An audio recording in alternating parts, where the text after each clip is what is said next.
ورسوله. أما بعد فإن خير الحديث كتاب الله، وخير الهدي هدي محمد صلى الله عليه وسلم، وشر الأمور محدثاتها، وكل محدثة بدعة، وكل بدعة ضلالة، وكل ضلالة في النار. فأعوذ بالله من الشيطان الرجيم. بسم الله الرحمن الرحيم. قاف والقرآن المجيد بل عجبوا أن جاءهم منذر منه فقال الكافرون هذا شيء عجيب أإذا متنا وكنا ترابا ذلك رجع بعيد قد علمنا ما تنقص الأرض منهم وعندنا كتاب حفيظ بل كذبوا بالحق لما جاءهم فهم في أمر مريج أفلم ينظروا إلى السماء فوقهم كيف بنيناها وزيناها وما لها من فروج والأرض مددناها وألقينا فيها رواسي وأنبتنا فيها من كل زوج بهيج تبصرة وذكرى لكل عبد منيب. ونزلنا من السماء ماء مباركا فأنبتنا به جنات وحب الحصيد والنخل باسقات لها طلع نضيد رزقا للعباد وأحيينا به بلدة ميتا كذلك الخروج كذبت قبلهم قوم نوح وأصحاب الرس وثمود وعاد وفرعون وإخوان لوط وأصحاب الأيكة وقوم تبع كل كذب الرسل فحق وعيد أفعينا بالخلق الأول بل هم في لبس من خلق جديد. وقال الله عز وجل في موضع آخر. بسم الله الرحمن الرحيم. يا أيها الذين آمنوا اتقوا الله حق تقاته ولا تموتن إلا وأنتم مسلمون. يا أيها الناس اتقوا ربكم الذي خلقكم من نفس واحدة وخلق منها زوجها وبث منهما رجالا كثيرا ونساء واتقوا الله الذي تساءلون به والأرحام إن الله كان عليكم رقيبا. يا أيها الذين آمنوا اتقوا الله وقولوا قولا سديدا يصلح لكم أعمالكم ويغفر لكم ذنوبكم ومن يطع الله ورسوله فقد فاز فوزا عظيما. وقال تعالى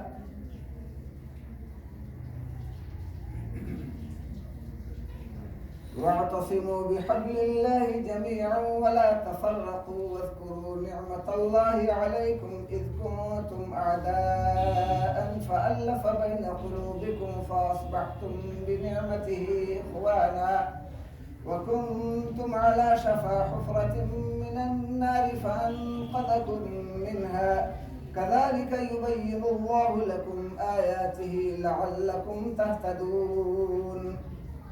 وقال تعالى إنما المؤمنون إخوة فأصلحوا بين أخويكم. وقال النبي صلى الله عليه وسلم مثل المؤمنين في توادهم وتراحمهم وتعاطفهم كمثل الجسد الواحد إذا اشتكى منه عضو تداعى له سائر الجسد بالسهر والحمى. رواه البخاري ومسلم رحمهم الله.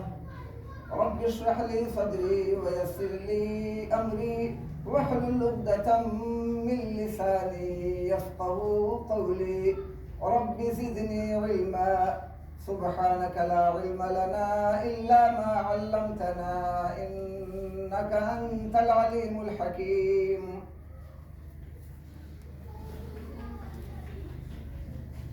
معزز سامعین، حاضرین جمعہ،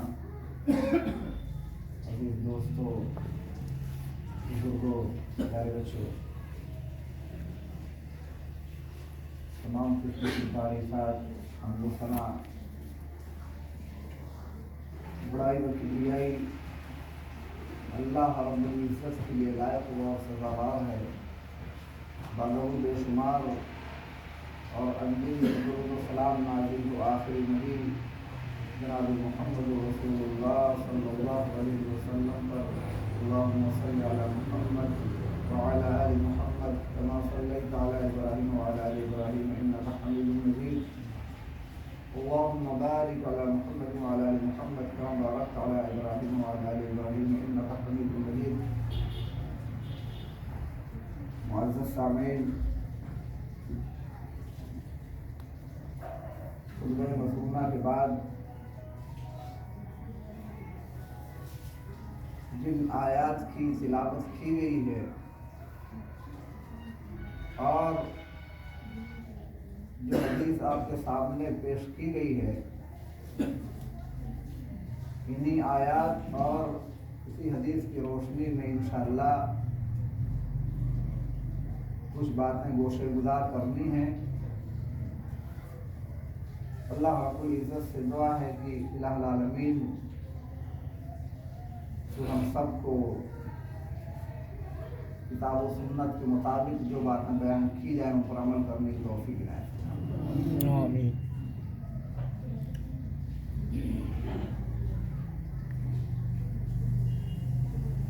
جو آیتیں پڑھی گئی اور حدیث پیش کی گئی ہے، ان آیتوں اور اس حدیث کو سامنے رکھ کر جس موضوع پر روشنی ڈالنے کا ارادہ ہے وہ ہے مسلمانوں کے باہمی حقوق.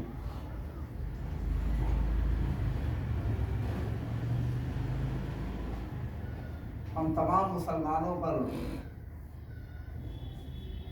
دو طرح کے حقوق کو ادا کرنا نہایت ضروری ہے. جب تک ہم ان حقوق کو ادا نہیں کر لیں گے کامیاب نہیں ہو سکتے.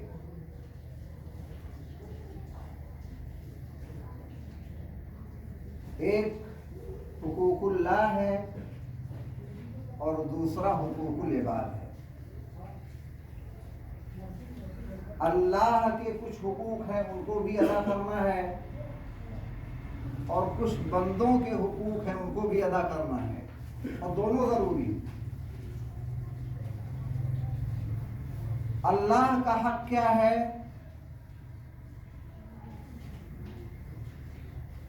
معاذ بن جبل رضی اللہ عنہ سے مروی ایک مشہور روایت ہے. معاذ بن جبل رضی اللہ عنہ کہتے ہیں میں اللہ کے نبی صلی اللہ علیہ وسلم کے پیچھے گدھے پر سوار تھا اور آپ کے ساتھ جا رہا تھا. راستے میں آپ صلی اللہ علیہ وسلم نے مجھ سے کہا یا معاذ، اے معاذ. میں نے لبیک کہا کہ اللہ کے نبی صلی اللہ علیہ وسلم حاضر ہوں، بتائیے کیا بات ہے. آپ خاموش رہے. کچھ دور جانے کے بعد پھر آپ نے معاذ رضی اللہ عنہ کو آواز دی. پھر معاذ رضی اللہ عنہ نے ویسا ہی جواب دیا. پھر آپ خاموش رہے. کچھ دور جانے کے بعد تیسری مرتبہ آپ نے یا معاذ کہا، اے معاذ. پھر معاذ رضی اللہ عنہ نے لبیک و سعدیک کہا کہ اللہ کے نبی صلی اللہ علیہ وسلم حاضر ہوں، بتائیے کیا بات ہے. تو اللہ کے نبی صلی اللہ علیہ وسلم نے جب دیکھا کہ معاذ ابن جبل کی پوری توجہ میری طرف ہو گئی ہے تو آپ صلی اللہ علیہ وسلم نے کہا اتدری ما حق اللہ علی العباد وما حق العباد علی اللہ، معاذ تمہیں پتا ہے اللہ کا حق بندوں پر کیا ہے اور بندوں کا حق اللہ پر کیا ہے؟ معاذ بن جبل رضی اللہ عنہ کہتے ہیں قلت اللہ ورسولہ اعلم، میں نے کہا اللہ اور اس کے رسول بہتر جانتے ہیں اس کا جواب۔ عام طور سے صحابہ کرام کا یہی جواب ہوا کرتا تھا، معلوم ہوتا تھا جواب تب بھی کہتے تھے اللہ اس کے رسول بہتر جانتے ہیں۔ کیوں؟ ہو سکتا ہے جتنا ہم جانتے ہیں اس کے بارے میں اللہ کے نبی صلی اللہ علیہ وسلم اس کا جواب بتائیں تو ہو سکتا ہے ہم کو کچھ اور معلوم ہو جائے، جو جاننے کے باوجود کبھی اس طرح کے جواب دیا کرتے تھے اللہ اس کے رسول بہتر جانتے ہیں۔ تو یہاں معاذ بن جبل رضی اللہ عنہ نے بھی کہا اللہ اس کے رسول بہتر جانتے ہیں، تو آپ صلی اللہ علیہ وسلم نے بتایا کہ اللہ کا حق بندوں پر کیا ہے اور بندوں کا حق اللہ پر کیا ہے۔ اللہ کے نبی صلی اللہ علیہ وسلم نے کہا حق اللہ علی العباد ان یعبدوہ ولا یشرکوا بہ شیئا،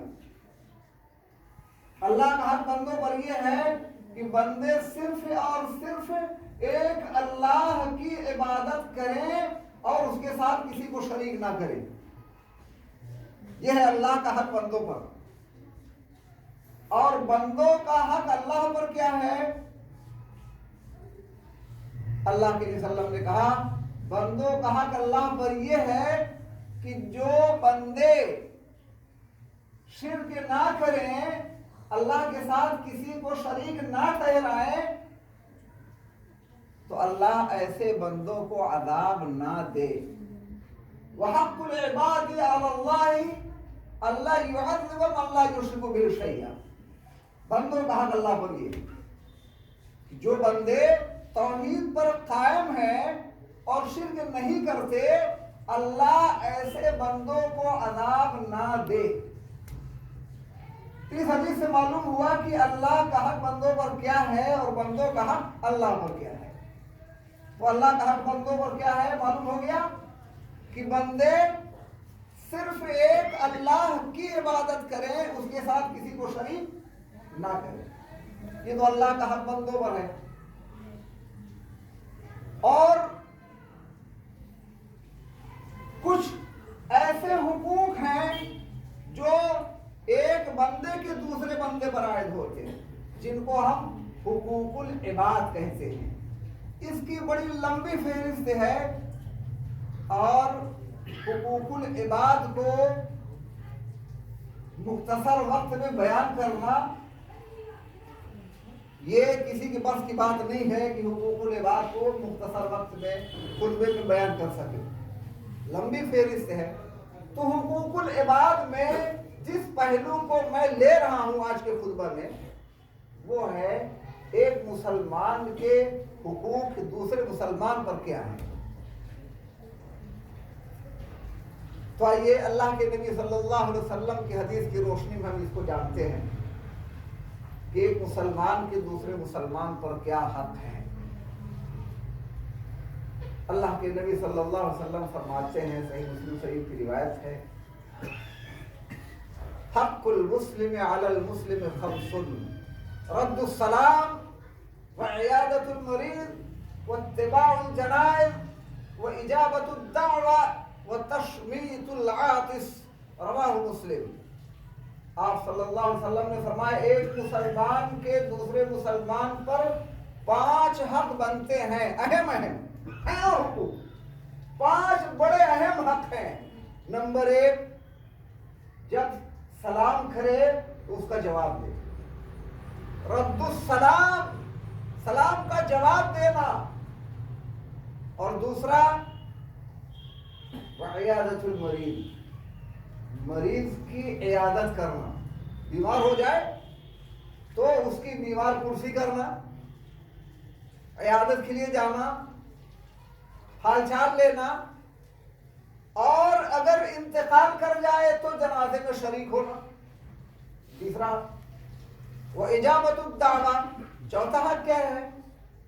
اگر آپ کو دعوت دے تو آپ اس کی دعوت کو قبول کریں۔ لیکن ایک چیز ہم یہاں پر کہیں گے، ہر دعوت کو قبول کرنا ضروری نہیں ہے، ہر دعوت کو قبول کرنا ضروری نہیں ہے، اسی دعوت کو قبول کرنا ضروری ہے جس دعوت کو قبول کرنے کا اللہ اس کے رسول حکم دیتے۔ جہاں اللہ کی نافرمانی ہو رہی ہو، کوئی شرعی عذر ہو، تو وہاں دعوت کو قبول نہ کریں۔ کوئی حرام کھلا رہا ہو، ایسی دعوت قبول نہ کریں، معلوم ہے، واضح ہے، حرام کمائی ہے اس کی، دعوت قبول نہ کریں۔ اللہ کی نافرمانی ہو رہی ہے، آپ ایسی دعوت قبول نہ کریں۔ گانا بجانا کر رہا ہے، آپ ایسے شخص کی دعوت قبول نہ کریں۔ جی ہاں، شراب کا دور چل رہا ہے، حرام کھانے چل رہے ہیں، ایسی دعوت قبول نہ کریں۔ ایسی دعوت قبول کریں جہاں کوئی شرعی عذر نہ ہو۔ اور پانچواں حق اللہ کے نبی صلی اللہ علیہ وسلم نے بتایا، وَتَشْمِيتُ الْعَاطِسِ، جب ایک مسلمان بھائی کو چھینک آئے اور وہ الحمدللہ کہے تو اس کے جواب میں سننے والا اس کا بھائی یرحمک اللہ کہے، اس کا جواب دے۔ الحمدللہ کہے تو جواب میں کیا کہے؟ یرحمک اللہ۔ باتیں تو بہت چھوٹی چھوٹی ہیں لیکن ہیں بڑی اہم، بڑی اہم ہے۔ ایک مسلمان کے یہ ہیں حقوق جو اس حدیث میں بتائے گئے، اس کے علاوہ بھی بہت سے حقوق ہیں جو دیگر حدیثوں میں بیان کیے گئے ہیں۔ ایک حق بڑا اہم یہ بھی ہے، ایک دوسری روایت سے معلوم ہوتا ہے کیا، کہ ایک مسلمان بھائی اپنے مسلمان بھائی سے محبت کرے۔ آج اس کی بہت بڑی کمی ہے، اس کی کمی محسوس کی جاتی ہے کہ آج ہم ایک دوسرے سے محبت کے بجائے نفرت کرنے لگے ہیں، اور ایک دوسرے سے بغض کرنے لگے ہیں، ایک دوسرے سے حسد کرنے لگے ہیں، ایک دوسرے کی غیبت اور چغلی کرنے لگے ہیں، ایک دوسرے کا مذاق اڑانے لگے ہیں، اور ایک دوسرے سے قطع تعلقی کرنے لگے ہیں۔ جی ہاں، یہ ساری چیزیں مشاہدہ میں آ رہی ہیں۔ اللہ رب العزت ہم تمام لوگوں کو ان چیزوں سے دور رکھے اور آپس میں ایک دوسرے سے محبت کرنے والا بنا دے۔ تو یہ بھی ایک بڑا اہم بات ہے، ایک دوسرے سے محبت کرنا، اور اس کو بھی ہم لوگ معمولی سمجھتے ہوں گے، لیکن ابھی آپ اس کے فوائد سنیں گے حدیث کی روشنی میں تو آپ کو معلوم ہوگا کہ یہ کتنا اہم حق ہے۔ ایک مسلمان دوسرے مسلمان سے محبت کرے، یہ بھی ایک حق ہے۔ اس کے فوائد سنیے۔ اس کا یعنی باہمی محبت کا پہلا فائدہ یہ ہے، اللہ کے نبی صلی اللہ علیہ وسلم کی حدیث کی روشنی میں، کہ یہ باہمی محبت ایمان کی علامت ہے، اور ایمان ہی کی وجہ سے ایک انسان جنت میں داخل ہوگا۔ اگر ایمان نہیں ہے تو جنت میں نہیں جا سکتا۔ پتہ چلا دخول جنت کا بھی سبب ہے باہمی محبت۔ اللہ کے نبی صلی اللہ علیہ وسلم فرماتے ہیں، صحیح مسلم شریف کی روایت ہے، لا تدخلون الجنة حتى تؤمنوا ولا تؤمنوا حتى تحابوا اولا ادلكم على شيء اذا فعلتموه تحاببتم افشوا السلام بينكم، رواه مسلم۔ آپ صلی اللہ علیہ وسلم فرماتے ہیں، تم جنت میں داخل نہیں ہو سکتے، تم جنت میں داخل نہیں ہو سکتے یہاں تک کہ ایمان لے آؤ، اور تم مومن نہیں ہو سکتے یہاں تک کہ ایک دوسرے سے محبت کرو۔ پھر آگے آپ نے کہا کیا میں تم کو ایک ایسی چیز نہ بتاؤں کہ اگر اس کو کرو گے تو آپس میں محبت پیدا ہوگی؟ فارمولہ آپ نے بتایا آپس میں محبت بڑھنے کا. آپ نے فرمایا افشوا السلام بینکم، افشوا السلام بینکم، آپس میں سلام کو رواج دو، محبت پیدا ہوگی. اور محبت یہ ایمان کی علامت، اور بغیر ایمان کے جنت میں کوئی داخل نہیں ہو سکتا. بتائیے چلا کہ یہ آپس میں محبت کرنا کوئی معمولی چیز نہیں ہے، اس کی بڑی اہمیت ہے. ایک اور فائدہ باہمی محبت کا حدیث کی روشنی میں سنیں. اللہ کے نبی صلی اللہ علیہ وسلم فرماتے ہیں ثلاث من كن فيه وجد بهن حلاوة الإيمان أن يكون الله ورسوله أحب إليه مما سواهما وأن يحب المرء لا يحبه إلا لله وأن يكره أن يعود في الكفر كما يكره أن يقذف في النار. رواه البخاری و مسلم رحمہ اللہ. اللہ کے وسلم فرماتے ہیں کہ باہمی محبت سے ایمان کی مٹھاس ملتی ہے. مٹھاس کتنا بڑا فائدہ ہے. ایک بھائی دوسرے بھائی سے محبت کرتا ہے تو اس کی وجہ سے اس کو ایمان کی مٹھاس محسوس ہوتی ہے. یہ اللہ کے نبی صلی اللہ علیہ وسلم اور صحیح بخاری صحیح مسلم شریف کی روایت ہے. آپ صلی اللہ علیہ وسلم کہہ رہے ہیں 3 خصلتیں جس انسان کے اندر پائی جائیں گی ان کی وجہ سے وہ ایمان کی مٹھاس کو محسوس کرے گا، اس کو ایمان کی لذت محسوس ہوگی. کون ہے وہ 3 خصلتیں؟ نمبر 1، اللہ اور اس کے رسول سے محبت تمام چیزوں سے بڑھ کر ہو. سب سے زیادہ اس کی نظر میں اللہ اور اس کے رسول محبوب ہو، اس کی وجہ سے وہ ایمان کی مٹھاس کو محسوس کرے گا. دوسری خصلت کیا ہے؟ وَأَن يُحِبَّ الْمَرْءَ لَا يُحِبُّهُ إِلَّا لِلَّهِ. کسی سے محبت کرتا ہو تو صرف اللہ کے لیے، اپنے مفاد کے لیے نہیں، ذاتی فائدہ کے لیے نہیں، اللہ کے لیے، اللہ کی رضا کے لیے محبت کرتا ہو تو اس خصلت کی وجہ سے اس کو ایمان کی مٹھاس محسوس ہوگی. تیسری خصلت کیا ہے؟ وَأَن يَكْرَهَ أَن يَعُودَ فِي الْكُفْرِ كَمَا يَكْرَهُ أَن يُقْذَفَ فِي النَّارِ. اسلام لانے کے بعد کفر کی طرف پلٹنا ویسے ہی ناپسند کرے جیسے آگ میں ڈالے جانے کو ناپسند کیا جاتا ہے. کوئی چاہتا ہے کہ ہم کو آگ میں ڈالا جائے؟ کوئی نہیں چاہے گا کہ ہم کو آگ میں ڈالا جائے. ہر کوئی آگ سے بھاگتا ہے. تو جس طرح سے آگ میں ڈالے جانے کو ناپسند کرتا ہے ایسے اسلام کے بعد کفر کی طرف جانا ناپسند ہے. یہ خصلت جس انسان کے اندر پائی جائے گی وہ ایمان کی مٹھاس کو محسوس کرے گا. تو یہ 3 خصلتیں جس انسان کے اندر پائی جائیں گی ان کی وجہ سے اس کو ایمان کی لذت ملے گی. یہ اللہ کے وسلم نے بتایا. تو ان 3 خصلتوں میں ایک یہ بھی بتایا گیا کہ کسی سے محبت کرے تو اللہ کے لیے محبت کرے، اور ایسے شخص کو قیامت کے دن اللہ کا سایہ بھی نصیب ہوگا.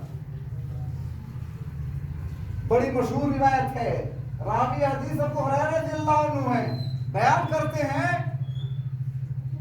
کہ اللہ کے نبی صلی اللہ علیہ وسلم نے فرمایا 7 يذلهم الله في ظله يوم لا ظل الا ظله، امام عادل وشاب نشا في عبادة الله ورجل قلبه معلق بالمساجد ورجلان تحابا في الله اجتمعا عليه وتفرقا عليه ورجل تصدق بصدقة اخفاها حتى لا تعلم شماله ما تنفق يمينه ورجل ذكر الله خاليا ففاضت عيناه ورجل دعته امرأة ذات منصب وجمال فقال انی اخاف اللہ رب العالمین، رواہ البخاری۔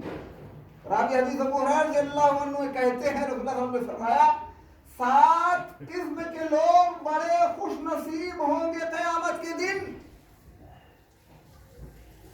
7 قسم کے لوگ بڑے خوش نصیب ہوں گے۔ کس لحاظ سے؟ اس لحاظ سے خوش نصیب ہوں گے کہ ان کو اللہ تعالیٰ اپنے سایہ میں جگہ دے گا۔ جس دن اللہ کے سایہ کے علاوہ کوئی سایہ نہیں ہوگا، کوئی سایہ نہیں ہوگا اللہ کے سایہ کے علاوہ۔ بعض روایتوں کے مطابق اللہ کے عرش کے سایہ کے علاوہ کوئی سایہ نہیں ہوگا، لیکن یہاں عرش کا لفظ نہیں اس روایت، اس لیے میں کہہ رہا ہوں اللہ کا سایہ۔ اور ایک حدیث قدسی ہے، اس میں بھی اللہ کا سایہ، اللہ کے نبی صلی اللہ علیہ وسلم کہتے ہیں ان اللہ تعالیٰ یقول یوم القیامہ، اللہ تعالیٰ قیامت کے دن کہے گا این المتحابون بجلالی اليوم اظلهم فی ظل یوم لا ظل الا ظلی۔ اللہ کے نبی صلی اللہ علیہ وسلم کہتے ہیں اللہ تعالیٰ فرماتا ہے، اللہ تعالیٰ قیامت کے دن کہے گا کہاں ہے میرے واسطے، میرے لیے ایک دوسرے سے محبت کرنے والے، کہاں ہیں؟ آج میں ان کو اپنے سایہ میں جگہ دوں گا، میرے سایہ کے علاوہ آج کوئی سایہ نہیں ہوگا۔ بعض لوگ کہتے ہیں اللہ کے نبی صلی اللہ علیہ وسلم کا سایہ نہیں تھا، نبی کا سایہ نہیں تھا۔ اجی نبی کا سایہ ماننے میں کیا نبی کی توہین ہے؟ جب اللہ کا سایہ یہاں ثابت کیا جا رہا ہے، اللہ کے نبی صلی اللہ علیہ وسلم کہہ رہے ہیں اللہ کا سایہ، تو نبی کا سایہ ماننے میں نبی کی توہین نہیں ہے، نبی کی توہین نہیں ہے، یہ غلط عقیدہ ہے نبی کا سایہ نہیں تھا۔ جی ہاں، اللہ کا سایہ جب ہے تو نبی کا سایہ ہونے میں کون سی دقت ہے؟ اور نبی کا سایہ نہ ماننے سے کون سی نبی کی تعظیم ہو جائے گی؟ بات سمجھ میں نہیں آتی۔ بہرحال یہ عقیدہ صحیح نہیں ہے کہ نبی کا سایہ نہیں تھا۔ تو اللہ کا سایہ جب ہے تو نبی کا سایہ کو درجہ اعلیٰ ہوگا۔ بہرحال تو اللہ کے نبی صلی اللہ علیہ وسلم کہتے ہیں اللہ تعالیٰ قیامت کے دن کہے گا کہ کہاں ہے میرے واسطے محبت کرنے والے، آپس میں جو محبت کرتے تھے، میرے واسطے محبت جو کرتے تھے، کہاں ہے آج وہ؟ ان کو اپنے سائے میں جگہ دوں گا۔ اور اس سے پہلے جو روایت ابو ہریرہ رضی اللہ عنہ سے مروی پڑھی گئی، اس میں 7 قسم کے لوگوں کا تذکرہ ہے کہ 7 قسم کے لوگوں کو اللہ تعالیٰ اپنے سائے میں قیامت کے دن جگہ دے گا، جس دن اس کے سایہ کے علاوہ کوئی سایہ نہیں ہوگا۔ کون ہے وہ 7 قسم کے لوگ؟ تفصیل میں نہ جاؤں گا، گنا دوں گا بس، کیونکہ وقت ہمارا ختم ہو رہا ہے۔ پہلا خوش نصیب کون ہے؟ امام عادل، انصاف کرنے والا امام۔ تفصیل میں نہ جاؤں گا، آگے چلتا ہوں۔ دوسرا کون؟ وشاب نشا فی عبادت اللہ، وہ نوجوان جس نے اپنی جوانی اللہ کی عبادت میں گزاری ہوگی۔ تیسرا کون؟ ورجل قلبہ معلق بالمساجد، جس کا دل مسجد سے لگا رہتا ہے، مسجد سے لگا رہتا ہے، نماز پڑھ کے گیا، دھیان لگا ہے، اب یہ نماز کا ٹائم ہو گیا، چلا جائے مسجد سے لگا رہتا ہے جس کا دھیان۔ ورجل قلبہ بالمساجد ورجلان تحابا فی اللہ اجتمع علیہ وتفرقا علیہ۔ اور چوتھا کون ہے؟ وہ 2 خوش نصیب جس نے ایک دوسرے سے جو اجتماع علیہ وتفرقا علیہ اکٹھا ہوئے ہوں گے تو دوستی ہوئی ہوگی تو اللہ کے لیے، اور جدائی ہوئی ہوگی تو اللہ کے لیے۔ ایک دوسرے سے محبت اللہ کے لیے، اور اگر الگ ہوئے تو، جدا ہوئے تو اللہ ہی کے لیے۔ اب تم غلط راستے پہ جا رہے ہو، اب تمہارے ساتھ ہم نہ رہیں گے، نماز چھوڑ دیے، دین کا کام چھوڑ دیے، بھئی اب آپ سے ہمارا کوئی تعلق نہیں ہے۔ دین کے راستے پر تھے، ہم آپ سے محبت کرتے تھے اور ہم آپ سے دوستی رکھتے تھے، اب دین کے راستے سے ہٹ رہے ہو اب ہم تم کو دوست نہ بنائیں گے، اب ہمارے اور تمہارے درمیان جدائی ہو رہی ہے۔ تو یہ جدائی یہ اللہ کے لیے، دوستی ہوئی تو اللہ کے لیے۔ تو اگر دوستی ہوئی اللہ کے لیے تو ایسا شخص جو دوستی اللہ کے لیے کرتا ہے، ایک دوسرے سے جدا اللہ کے لیے ہوتا ہے، تو ایسا شخص بھی قیامت کے دن اللہ کے سائے میں جگہ پائے گا۔ پانچواں کون؟ وَرَجُلٌ تَصَدَّقَ بِصَدَقَةٍ أَخْفَاهَا لَا تَعْلَمُ شِمَالُهُ مَا تُنْفِقُ يَمِينُهُ۔ ایسا شخص جو صدقہ خیرات کرتا ہے ریاکاری سے بچتے ہوئے، چپکے سے صدقہ خیرات کرتا ہے، دائیں ہاتھ سے دیتا ہے، خرچ کرتا ہے، بائیں کو پتہ نہیں ہے۔ وَرَجُلٌ تَصَدَّقَ بِصَدَقَةٍ أَخْفَاهَا حَتَّى لَا تَعْلَمَ شِمَالُهُ مَا تُنْفِقُ يَمِينُهُ۔ یعنی ریاکاری سے بچتے ہوئے خرچ کرتا ہے اللہ کے راستے میں، دکھاوا نہیں کرتا، اخلاص کے ساتھ خرچ کرتا ہے۔ اور شڑا کون ہے؟ جو قیامت کے دن اللہ کے سائے میں جگہ پائے گا۔ وَرَجُلٌ ذَكَرَ اللَّهَ خَالِيًا فَفَاضَتْ عَيْنَاهُ، تنہائی میں اللہ کو یاد کیا، خلوت میں اللہ کو یاد کیا، اور اللہ کے ڈر سے، اس کے عذاب کو سوچ کر اس کی آنکھیں اشکبار ہو گئی ہوں، آنکھوں سے آنسو بہ پڑے ہوں۔ فَفَاضَتْ عَيْنَاهُ، آنکھیں اشکبار ہو گئی ہوں۔ ایسا شخص بھی اللہ کے سائے میں قیامت کے دن جگہ پائے گا۔ اللہ ایسے آنسوؤں کو رائے گا اور برباد نہیں کرے گا۔ کتنی بڑی فضیلت ہے خلوت اور تنہائی میں اللہ کو یاد کر کے رونے کی۔ اور ساتواں کون ہے بڑا خوش نصیب؟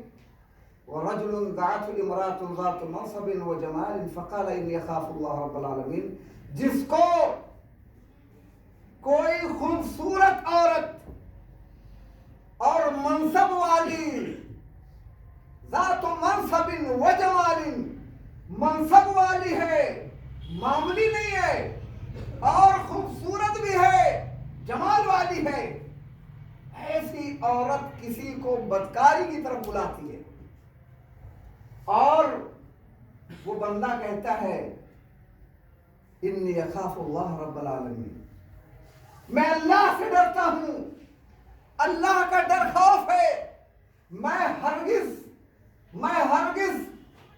بدکاری کی طرف نہیں جا سکتا۔ انی اخاف اللہ رب العالمین، ٹھکرا دیتا ہے، ایسی عورت کی دعوت کو ٹھکرا دیتا ہے۔ تو ایسا انسان بھی قیامت کے دن اللہ کے سائے میں جگہ پائے گا۔ یہ ہے 7